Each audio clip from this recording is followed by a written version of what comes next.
December 29, 2006. London. Deep within the British Treasury, a clerk diligently processes a familiar annual transaction, one that has been executed every year for 6 long decades. The check, written out to the United States Treasury, is for the amount of $832 million. This substantial sum represents the final installment on a colossal debt initiated 60 years prior, in 1946. It was a debt incurred when Britain was forced to borrow money simply to keep its people from starvation, despite having emerged victorious from World War II. With the transaction complete, the clerk closes the file. The obligation is finally met. After 60 years of unwavering, annual payments, Great Britain had finished repaying America for what was, essentially, the privilege of its own survival following the conflict. But the clerk executing the payment knows only a fraction of the truth. He doesn't know that the original principal loan was $3.75 billion, yet Britain just completed payments totaling $7.5 billion, exactly double the original amount borrowed. He is unaware that even before Britain secured that loan, it had already liquidated $12 billion worth of overseas investments, sold off to American buyers at devastating, fire sale prices. Furthermore, Britain had surrendered $4 billion in gold reserves, handed over crucial strategic naval bases spanning the Caribbean, and systematically dismantled the complex trading system that was the very foundation of the British Empire. What he doesn't grasp is the magnitude of the transfer. If you tally every asset Britain was forced to sell, every critical base at least, every geopolitical advantage it conceded, and every dollar of debt it repaid, the total wealth transferred from Britain to the United States between 1940 and 2006 was approximately $450 billion in today's currency. To put this in staggering perspective, the celebrated Marshall Plan, hailed as the pinnacle of American generosity for rebuilding a shattered Europe, cost $200 billion in today's money. America extracted more wealth from its single greatest ally, Britain, than it injected into all of Europe combined. And remember, Britain was not a defeated nation, it was an ally on the winning side. This is the untold history of how the United States didn't conquer the British Empire with armies and ships. Instead, it acquired it through financial foreclosure. It is the story of how America leveraged Britain's victory into Britain's comprehensive bankruptcy. The financial terms negotiated between 1940 and 1946 systematically transferred the accumulated wealth of the world's largest empire to America not through military conquest, but through devastating contracts signed under immense duress. Crucially, the extractive mechanism perfected in stripping Britain became the foundational template for the International Monetary Fund, IMF, an institution that has since deployed this exact same playbook against more than 80 sovereign nations over the last 75 years. Understanding what transpired between Britain and America from 1940 to 2006 is not merely historical curiosity. It is the key to understanding the debt trap system that still governs the global economy today, the same forced liquidation of assets, the identical mechanisms of wealth extraction, the same powerful American institutions profiting, only the vulnerable countries being stripped have changed. Let me now illustrate exactly how this unprecedented transfer of power and wealth was orchestrated. Once this mechanism is clear, you will recognize its operation everywhere in the modern financial world. In September 1939, at the moment Germany invaded Poland, Great Britain reigned as the world's preeminent financial power. The British Empire physically covered 1/4 of the Earth's surface. The City of London stood as the undisputed center of global finance, and the pound sterling served as the world's primary reserve currency. Britain boasted gold reserves totaling $4 billion and vast overseas investments valued at $20 billion, encompassing everything from Argentine railroads and Chilean copper mines to major industrial holdings within the United States itself. The sheer income generated from these investments alone provided the British Empire with $500 million annually. Yet, Britain harbored one critical, fatal vulnerability. Unlike the self-sufficient United States, Britain was structurally dependent on foreign trade, consistently importing more than it exported. As an island nation, it was critically reliant on global supply lines, importing 60% of its foodstuffs and nearly all its essential raw materials: steel, oil, rubber, and aluminum. Britain's entire industrial engine relied on unimpeded global commerce. Consequently, when the war commenced, Germany's central strategy was clear: economic strangulation. U-boats would systematically sink merchant ships, while the Luftwaffe bombed crucial ports. If Britain lost the capacity to import, Britain would literally starve. To prosecute the war, Britain urgently required massive imports, and these could only be sourced from a single supplier capable of meeting demand, the United States. Tanks, aircraft, steel, oil, ammunition, and food all had to traverse 3,000 miles of the U-boat-infested Atlantic, shipped exclusively from America. However, in 1939, America remained staunchly neutral. The American populace was deeply isolationist, leading Congress to enact Neutrality Acts, which contained the stringent cash and carry provision. Britain was permitted to buy American war material, but with two uncompromising conditions: it had to pay immediate cash, and it had to transport the goods solely on its own ships. No credit, no loans, whatsoever. This policy immediately sprung Britain's financial trap.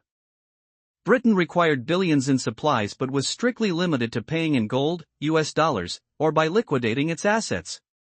All three resources were finite. Between September 1939 and December 1940, Britain bled wealth at an alarming rate. The British Purchasing Commission placed orders totaling $4.5 billion in essential goods. To pay for this, Britain initiated a radical liquidation campaign. First to go was the gold. Under the top-secret mission codenamed Operation Fish, Britain loaded $2 billion in gold bars onto Royal Navy battleships and secretly transported them first to Canada, then onward to New York, specifically to satisfy American suppliers. It was, at the time, the largest physical transfer of wealth in recorded history. Next, securities were targeted. The British government mandated that its citizens surrender all American stocks and bonds, which the government then sold on the New York Stock Exchange, successfully raising $1 billion. Third, overseas investments began to vanish. Britain commenced selling off its most valuable income-generating assets, often at distressingly low, fire sale prices. The sale of these investments proved especially devastating because they were the $500 million annual revenue stream that had historically offset Britain's perpetual trade deficit. By December 1940, Great Britain faced certain mathematical bankruptcy. The gold was gone, the securities were sold, and all easily liquidated assets were exhausted. Britain still had $3 billion in essential supplies already ordered and lacked any means of payment. This financial collapse led directly to Winston Churchill's urgent letter to Franklin Roosevelt on December 8, 1940. Churchill outlined the existential U-boat threat and Britain's desperate need for destroyers and fighter aircraft. But the core message delivered was stark: Britain was financially broken and could no longer meet the cash payment terms for American supplies. Roosevelt immediately understood the profound stakes. If Britain collapsed, Germany would dominate Europe and pose a direct, imminent threat to the United States. Yet, Roosevelt was constrained by severe legal and political obstacles. The Neutrality Act strictly forbade offering loans to nations engaged in war, and the American public remained staunchly opposed to foreign aid. Isolationists actively argued that Britain, though wealthy, was merely attempting to trick America into paying for its war. Roosevelt desperately needed a mechanism that could be framed politically as a business transaction, not a charitable gift. The solution conceived was the Lend-Lease Act. Roosevelt publicly explained the concept using a folksy, relatable analogy: if your neighbor's house catches fire, and I have a garden hose, I don't say, "Neighbor, my garden hose cost me $15, so you must pay me $15. I simply lend him the hose, and he gives it back once the fire is extinguished. It sounded genuinely generous, the epitome of neighborly assistance. But the ensuing closed-door negotiations bore no resemblance to helping neighbors; they were a hostile financial foreclosure. The key figure managing the American side was Henry Morgenthau Jr., the formidable Secretary of the Treasury. While Morgenthau certainly desired Britain to defeat Hitler, he was utterly ruthless regarding the protection of American taxpayer interests. His unwavering position was this: before America extends a single dollar of aid, Britain must demonstrate, unequivocally, that it has stripped itself of every last tangible asset it possesses. Morgenthau demanded a comprehensive audit of the entire British Empire, encompassing every asset owned by the British government, every asset held by British citizens, every gold bar, every stock share, every factory. He insisted Britain's books be thrown wide open for American inspection. The British negotiators were left utterly stunned.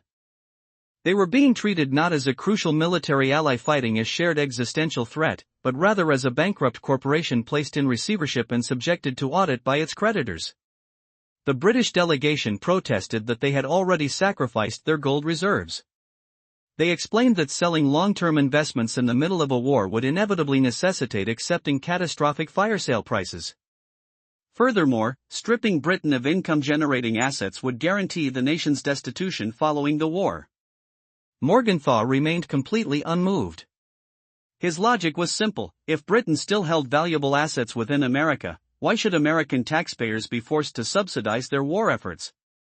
The most notorious and painful example was the American Viscose Corporation. American Viscose, the largest rayon manufacturer in the United States, was owned by the British company Courtaulds. It generated $5 million in annual dividends for Britain and was conservatively valued between $100 and $125 million. Morgenthau singled it out immediately. He instructed the British negotiators, sell it. The British fiercely resisted this demand. Morgenthau delivered an unequivocal ultimatum: either sell American Viscose, or the entire Lend-Lease bill would be killed in Congress. Britain had no alternative. On March 15, 1941, the British government forcibly seized the American Viscose Corporation from Courtaulds and sold it to American investment bankers. Because the entire market knew that Britain was a desperate, forced seller, the bankers negotiated with merciless efficiency. The final sale price was a mere $54 million. Given the company was conservatively valued at over $100 million, Britain received roughly half of the actual fair market value. Crucially, the proceeds from this devastating sale went directly to the U.S. Treasury to pay for weapons Britain had already ordered. But the extraction, however, extended far beyond the sale of American Viscose. While Morgenthau managed the Lend-Lease negotiations, a separate, parallel deal was being finalized.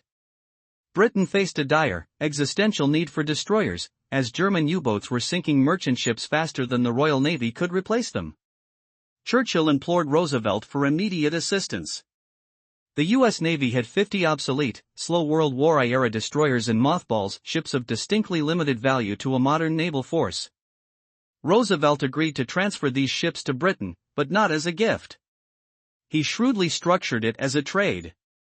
In exchange for the 50 aged destroyers, the United States demanded 99-year leases on critical British naval and air bases stretching across the entire Atlantic: Newfoundland, Bermuda, the Bahamas, Jamaica, St. Lucia, Trinidad, Antigua, and British Guiana. Britain effectively handed America a permanent chain of military bases that provided strategic control over the entire Western Hemisphere, a strategic value that was incalculable. What did Britain actually receive? 50 destroyers, many of which were so old they suffered immediate mechanical breakdowns upon delivery. By March 1941, Britain had been systematically financially stripped, its gold liquidated, American Viscose sold for half its value, and critical Caribbean bases leased for nearly a century. Only after this complete humiliation did the U.S. Congress finally pass the Lend-Lease Act. Lend-Lease was publicly lauded as the arsenal of democracy. But it was not a gift. It was a complex lease agreement carrying an implicit expectation of repayment, and it contained Article 7, a clause that would ultimately prove more economically destructive than any German bomb. Article 7 stipulated that in exchange for receiving Lend-Lease aid, Britain was compelled to agree to eliminate discriminatory treatment in international commerce once the war concluded. This was diplomatic code for the mandatory destruction of imperial preference. Imperial preference represented the economic bedrock of the British Empire, a tariff structure that ensured British goods were significantly cheaper within empire markets than competing American products, thereby shielding British industries from superior American competition. By affixing its signature to Article 7, Britain agreed to dismantle this structure after the war. It was recognized by many as an act of economic suicide, yet the immediate alternative was mass starvation. Though British negotiators strenuously fought the inclusion of the clause, Churchill ultimately overruled their objections. Article 7 was signed. From March 1941 through August 1945, Britain received $31 billion in Lend-Lease assistance. This monumental flow of supplies sustained the war effort. Without it, Britain would almost certainly have been starved into surrender by 1942. Yet, while Britain focused its entire industrial capacity on fighting Germany, America simultaneously and systematically absorbed Britain's global wealth and markets. American corporations swiftly expanded into markets Britain had been forced to abandon. While British factories were entirely converted to munitions production, American factories produced both weapons and abundant consumer goods for export across lucrative global markets. By 1945, the financial transfer was functionally complete. Britain had liquidated $16 billion in overseas assets. Its gold reserves had plummeted from $4 billion to virtually zero. Imperial preference was legislated away, and strategic bases were securely leased to America for 99 years. Then came August 15, 1945. Japan surrendered, and the war was finally finished. 7 days later, President Harry S. Truman abruptly terminated Lend-Lease. The cutoff was immediate and total. American vessels mid-Atlantic, carrying vital food shipments to Britain, were ordered to turn around. The aid ceased instantly. There was no transition period, no warning, a complete and devastating cutoff. The British government was paralyzed by the shock of this sudden termination. Britain's entire economy had been radically restructured exclusively for war production, all factories made weapons, and the country relied on imports for half its food supply, all financed by Lend-Lease dollars. Without those funds, Britain was instantly and catastrophically bankrupt. John Maynard Keynes, arguably Britain's greatest economist, immediately calculated that the nation faced an imminent economic collapse, food imports would halt, rations would soon have to be cut to starvation levels, threatening mass unemployment and social disintegration. Britain was left with only one humiliating option: beg the United States for a substantial loan. In September 1945, Keynes, already suffering acutely from terminal heart disease, sailed for Washington. He carried a carefully constructed plan rooted in moral justice. He intended to argue that Britain had fought virtually alone for 2 crucial years while America remained neutral, and had bankrupted itself in the process of preserving Western civilization. Therefore, he argued, America owed Britain a $6 billion gift, a grant, not a loan, as retroactive compensation for Britain's profound sacrifice. When Keynes arrived in Washington, he quickly learned that justice was not a currency the Americans were willing to trade in. The shooting war was finished, American voters were weary of funding Europe, and Congress was deeply suspicious of Britain's newly elected Labour government and its socialist domestic policies. The Americans countered with an offer of a loan, not a grant, totaling $3.75 billion, barely enough capital to stave off immediate mass starvation. Furthermore, this loan was attached to stringent conditions explicitly designed to strangle any hope of British economic independence. The single most destructive condition was sterling convertibility. Within 1 year, Britain would be legally required to make the pound sterling fully convertible into US dollars. During the war, Britain had maintained the sterling area, where it paid empire countries in pounds but strictly prohibited them from converting those pounds into dollars. This system effectively forced those countries to hold sterling and purchase British goods. Keynes understood that if the pound became convertible, every nation would immediately sell their pounds to acquire dollars, because superior American manufactured goods were now available. The entire sterling area would instantly collapse, and British exports would inevitably follow suit.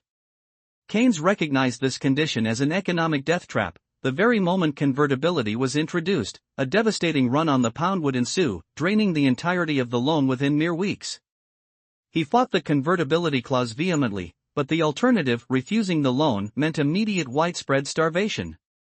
Bitterly, the British Parliament ratified the loan agreement in July 1946.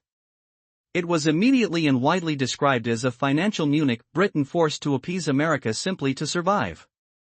Keynes died soon after on April 21, 1946, at the age of 62, his heart failing under the immense stress of attempting to salvage Britain's financial future from its closest wartime ally.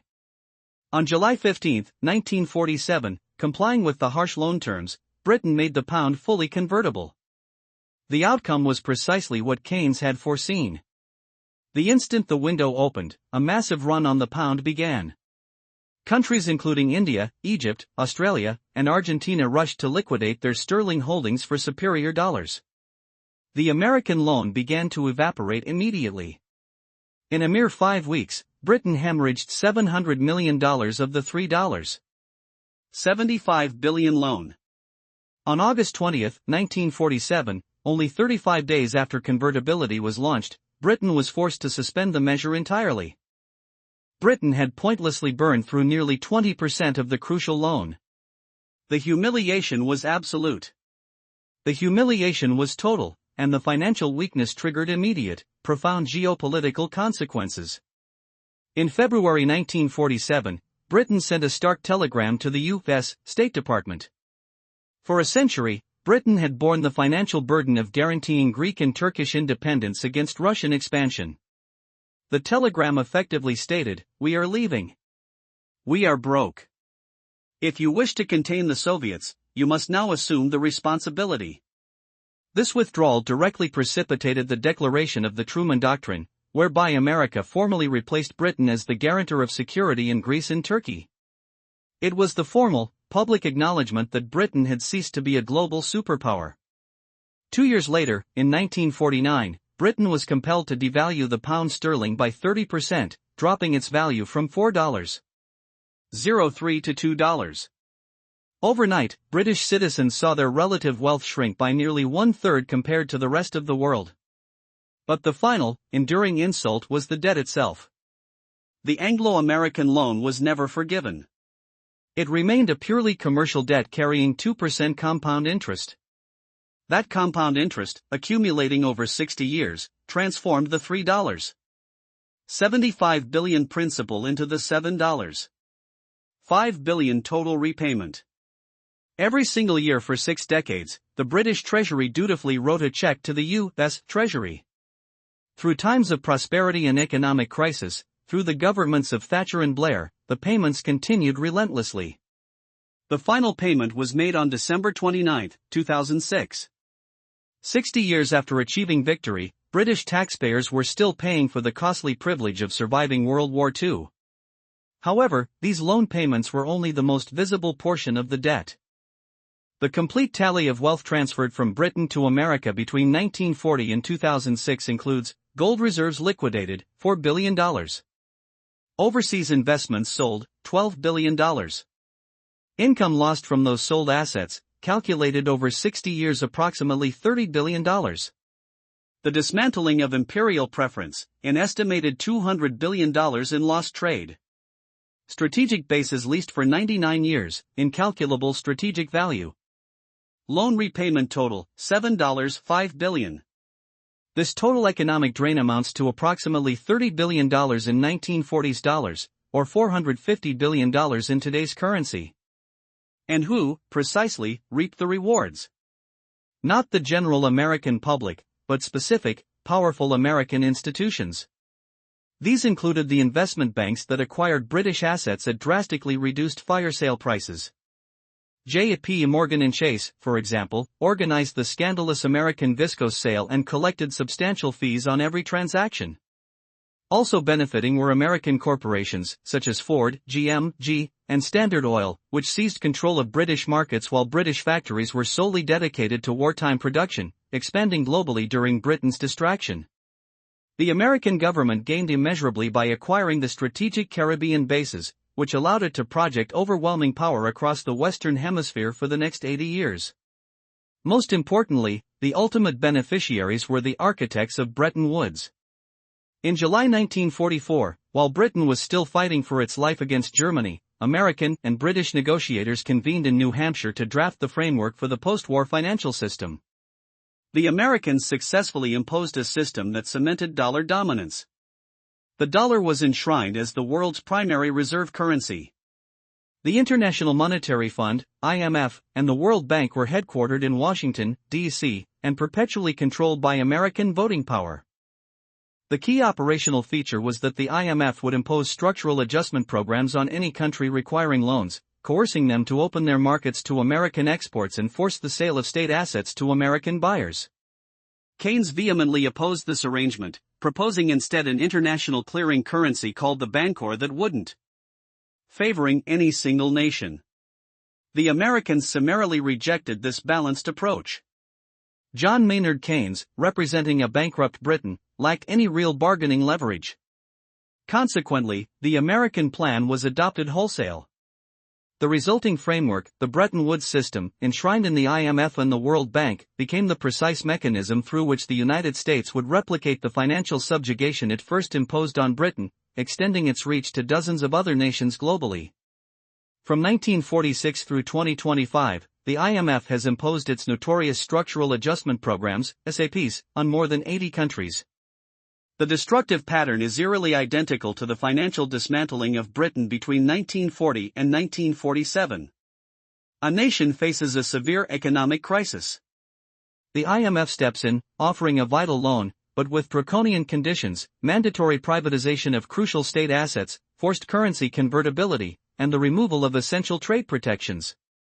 This opens the door for American corporations to swoop in, acquiring valuable privatized assets at fire sale prices.